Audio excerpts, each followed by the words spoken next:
ಶುಭಲಕ್ಷ್ಮಿ ನೀ ಸಿರಿಯಾಗಿ ಹರಿಯಾಗಿ ಬಾರಮ್ಮ,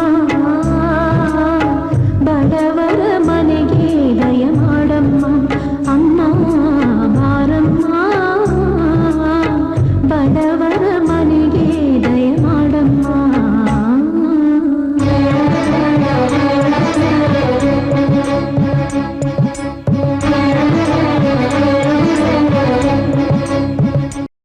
ಹಬ್ಬದಲ್ಲೆಲ್ಲ ಪಾಲ್ಗೊಳ್ತೀವಿ.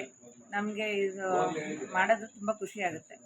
ಹೇಗೆ ಅನಿಸುತ್ತೆ ಅಮ್ಮನ ದೇವಸ್ಥಾನ? ಅಮ್ಮನ ದೇವಸ್ಥಾನ ಏನು ಅನಿಸುತ್ತೆ ಅಂತ ಅದು ಹೇಳೋ ವರ್ಣನೆ ಇಲ್ಲ. ನಾವು ಈ ಅಮ್ಮನ ನಂಬಿದ್ದೀವಿ, ನಾವು ಅಮ್ಮನ ಪಾದ ಇದ್ದೀವಿ. ನಾವು 30 ವರ್ಷದಿಂದ ಇಲ್ಲಿ ಅಮ್ಮನ ಪಾದಕ್ಕೆ ಬಂದು ಬಿದ್ದಿದ್ದೀವಿ. ಇವತ್ತಿನವರೆಗೂ ನಮಗೆ ಎಲ್ಲ ಕಾಪಾಡ್ಕೊಂಡೇ ಬಂದವಳು ಅಮ್ಮ. ನಮಗೆ ಎಲ್ಲೆಲ್ಲ ದೇವಸ್ಥಾನ ಎಲ್ಲ ಸುತ್ಕೊಂಡು ಬಂದು ಲಾಸ್ಟ್ಗೆ ಇಲ್ಲಿ ನಮಗೆ ಗುಣ ಆಗಿದೆ. 30 ವರ್ಷದಿಂದನೂ ಇಲ್ಲೇ ನಾವು. ಏನು ಹುಷಾರಿರ್ಲಿಲ್ಲ ನಿಮಗೆ? ಹುಷಾರಿಲ್ಲ, ಸ್ವಲ್ಪ ಈ ಮೋಹಿನಿ ಅಂತಾರಲ್ಲ ಆ ಟೈಪು ಏನೋ ಇತ್ತು.